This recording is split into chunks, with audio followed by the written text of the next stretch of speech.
اس video میں ہم سیکھیں گے کچھ نئی وکیبلری، یعنی ہم کچھ نئے الفاظ سیکھیں گے جنہیں ہم ان کے میننگز یعنی ان کے معنی اور ان کے سینٹنسز یعنی جملوں کی مدد سے سمجھنے کی کوشش کریں گے۔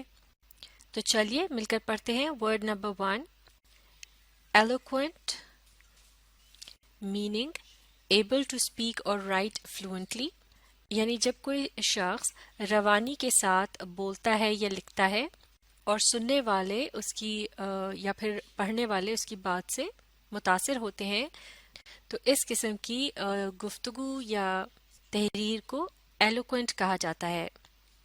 Sentence everyone clapped after his eloquent speech، یعنی ہر ایک نے اس کی متاثر کن یا اچھی تقریر کے بعد تالیاں بجائیں۔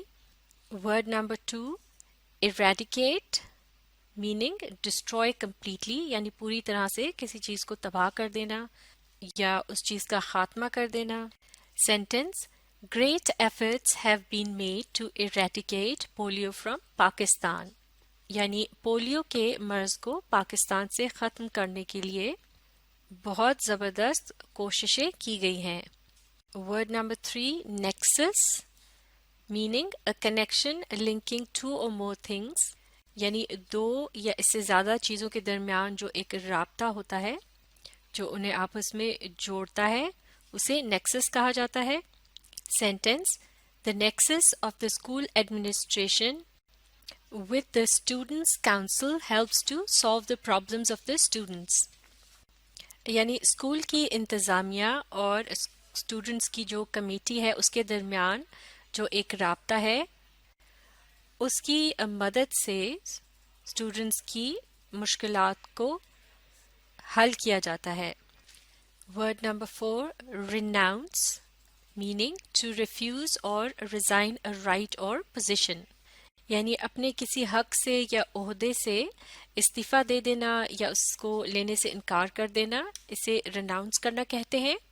Sentence the treaty between the two parties was renounced due to a new dispute، یعنی جو دو پارٹیوں کے درمیان معاہدہ ہوا تھا اسے واپس لے لیا گیا ایک نئے اختلاف کی وجہ سے۔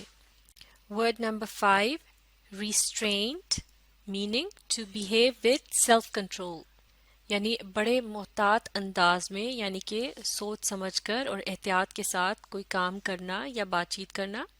Sentence due to the sensitivity of the matter the chairman spoke with a great restraint، یعنی معاملے کی حساسیت کی وجہ سے چیئرمین نے بڑے محتاط انداز میں بات کی، یعنی بڑی احتیاط کے ساتھ بات کی۔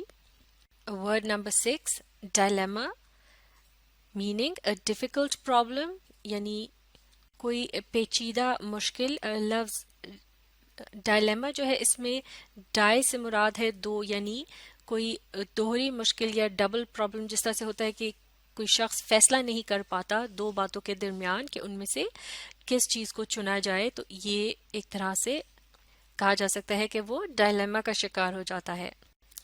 Sentence He wants to go on a trip with his friends but he doesn't want to annoy his parents either.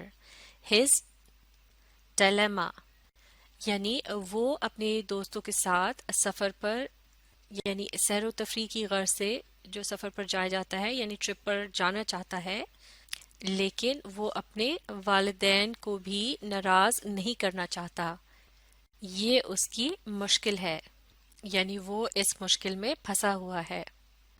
Word number 7، proclamation، meaning public or official announcement of an important matter، یعنی عوامی یا سرکاری سطح پر کسی خاص معاملے کا اعلان کرنا۔ Sentence the prime minister made a proclamation to dissolve the assembly، یعنی وزیر اعظم نے اسمبلی کو توڑنے کا اعلان کیا۔ Word number 8، perish، meaning to rot اور die، یعنی کسی چیز کا گل سڑ جانا یا پھر مر جانا۔ Sentence: Most of the vegetables perished due to the long and dry season.